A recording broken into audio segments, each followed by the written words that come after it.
O que existe no Brasil não é uma polarização de ideias, um embate de ideias. É uma radicalização de posições pessoais, né? O que é péssimo para o Brasil. O meu governo foi razoavelmente bem, porque eu tinha um programa, eu tinha ponte para o futuro.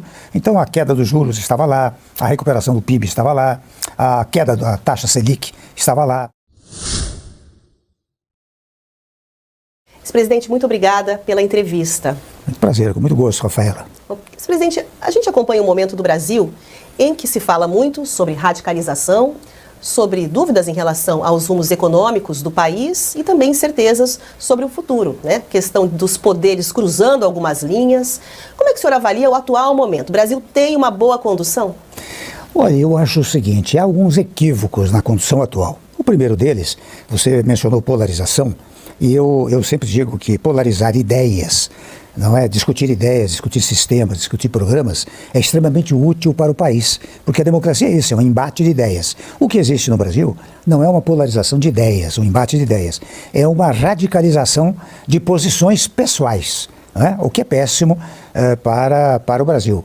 Mas antes, dá uma olhada nessa tela aqui, olha só o quanto a gente faturou com apenas uma notícia que a gente destacou aqui do Pablo Marçal. Se você quiser entender como fazer isso, né, ganhar dinheiro destacando as notícias aqui, repercutindo na internet, pode ser do Pablo Marçal, do seu time do coração, da seleção brasileira, fofoca, o que for, link na descrição. Então, eu acho que se nós conseguirmos, por exemplo, eu tenho falado muito sobre a hipótese de que nas próximas eleições não seja de nome contra nome, mas de programa contra programa. E se apresentarem eventuais candidatos apresentarem programas para o país, é uma homenagem até ao eleitorado, porque o eleitor, eu vou ao programa, digo, bom, estou de acordo com isso daqui, quem é que representa? É fulano, eu voto em fulano. Você melhora as condições do país. Então, neste momento, o que eu posso dizer a você, não está sendo útil essa radicalização que existe no país, né? E haverá um cenário, uma leitura de cenário para 2026 que possa propiciar, então, esse lançamento de vários planos? Há quem diga que muitos candidatos poderiam fragmentar, de repente, um espectro político. Mas você sabe que interessante, eu tenho observado, e tenho naturalmente conversado, porque me procuram os vários governadores dessa nova safra de governadores, que é muito boa. São pessoas jovens, né? E muito preparadas, que fazem bom governo nos seus estados. E todos eles, em princípio, são quase pré-candidatos ao governador. Eu suponho que, ao longo do tempo, eles vão se unir, porque o pensamento deles é o mesmo, talvez elaborem um grande programa para o país e escolham um nome que vá representá-los, não é?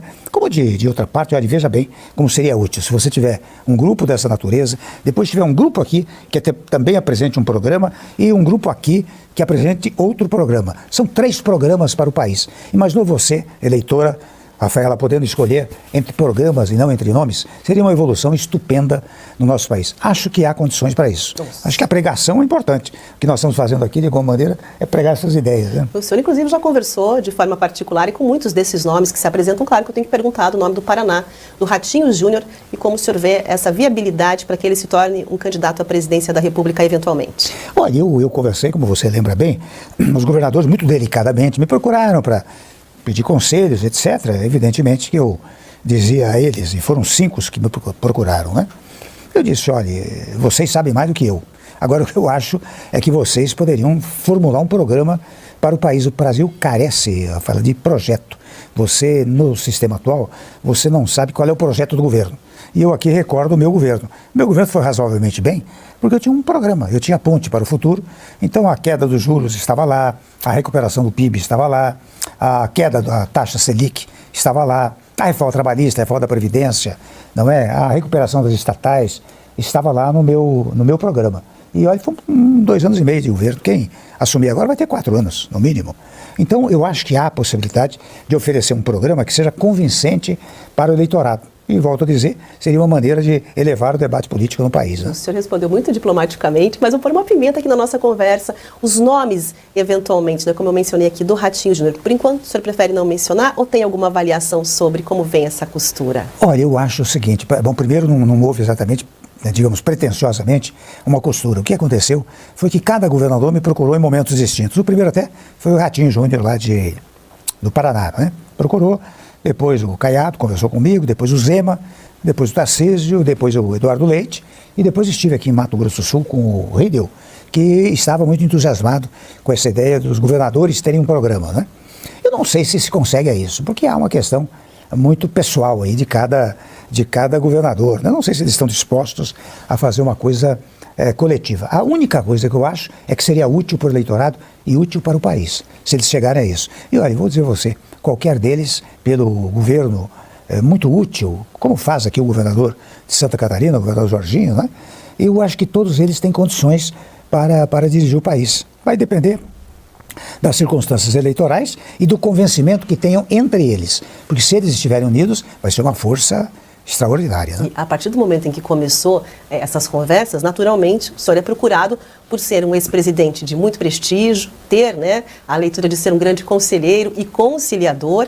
Algumas reações, é claro, apareceram, no sentido de que não haveria uma direita, uma chamada direita sem o nome de Jair Bolsonaro. Existe uma direita sem Jair Bolsonaro no Brasil, ex-presidente? Olha, eu vou dizer uma coisa a você, com muita franqueza. Eu tenho certa, vamos dizer, rejeição aos rótulos. Eu acho que ser de esquerda, direita, centro, é coisa que caiu com o Muro de Berlim. Quando caiu o Muro de Berlim, esses conceitos caíram. Eles subsistem para efeitos eleitoreiros. Eu dou sempre exemplo muito trivial. Você vai ao sujeito que está passando fome e pergunta para ele se ele é centro, direita, esquerda, quer um pão. Vai ao desempregado? Eu quero emprego. Vai ao empresário? Eu quero financiamento, não quero muito tributo. As pessoas querem o resultado. E é o resultado que funciona. Não é mais se é de esquerda ou de direita. Aliás, ainda ontem eu mandei um artigo, eu escrevo de vez em quando para o jornal Estado de São Paulo, e mandei um artigo com o título seguinte, Meio Ambiente sem Ideologia. Por que eu digo isso, Rafaela? Porque o meio ambiente é uma coisa importantíssima para o país. Todos os brasileiros, sem exceção, têm que cuidar do meio ambiente. Agora, como se ideologizou esse tema, o que se divulga é o seguinte, a chamada esquerda é a favor da manutenção. E a chamada direita, entre as quais se inclui agricultura e agronegócio, é pela destruição. É falso isso, é mentiroso. Nós temos que combater esses pré-conceitos, porque, na verdade, eu tomo a ideia de meio ambiente, importante para o país. Todos devem trabalhar, não devem ideologizar esse tema. Eu creio, e isto leva também uma certa ideia de moderação, de equilíbrio, de temperança.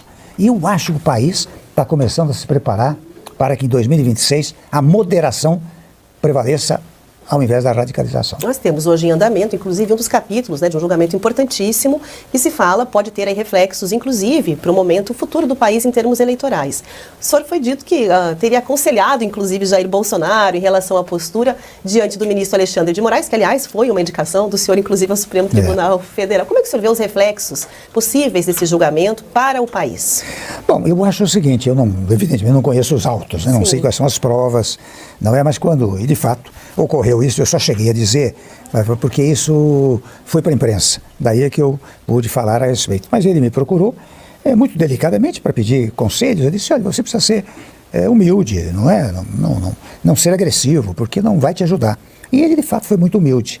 E, de igual maneira, o ministro Alexandre foi muito próprio, muito oportuno. Ele levou aquilo com uma tranquilidade extraordinária. Olha que é um momento difícil, mas ele levou com uma tranquilidade estupenda, o que revela, digamos assim, um viés de estadista do próprio Alexandre de Moraes, né? Eu acho que isso aqui facilitou um pouco aquela coisa. Agora, qual vai ser o resultado, eu não saberia dizer, né? Ex-presidente, essa semana, inclusive, a gente acompanhou falas do atual presidente Lula sobre a sua escolha do seu vice, Geraldo Alckmin, né? E ele chegou a dizer que escolheu Alckmin pelo quesito confiança, para evitar o que seria supostamente um efeito Temer. Como é que o senhor recebeu essa declaração? Coitado, eu tenho pena dele, viu? Pena porque eu sei que ele fala isso, se me permite a expressão, da boca para fora. Eu sei que ele fala isso para agradar alguns setores do PT. Não é? Porque ele sabe o que eu fiz no governo. Não é? Um dia até ele disse que ele estava no Uruguai, no Paraguai, não sei onde, e disse que eu destruí tudo que o PT fez. Eu, de fato, tanto ele falou, que eu fui obrigado a lançar uma nota. Ele disse, de fato, eu destruí tudo que o PT havia feito. Ou seja, eu destruí os juros altos, eu destruí a inflação alta, eu destruí, fiz as reformas fundamentais para o país, não é? De fato, eu destruí tudo que o PT fez. Mas se foi golpe, até tomei a liberdade de dizer, foi golpe de sorte, porque o país cresceu no meu governo. Muito obrigada, presidente. Quero agradecer a conversa. Obrigada pela entrevista. Foi um prazer.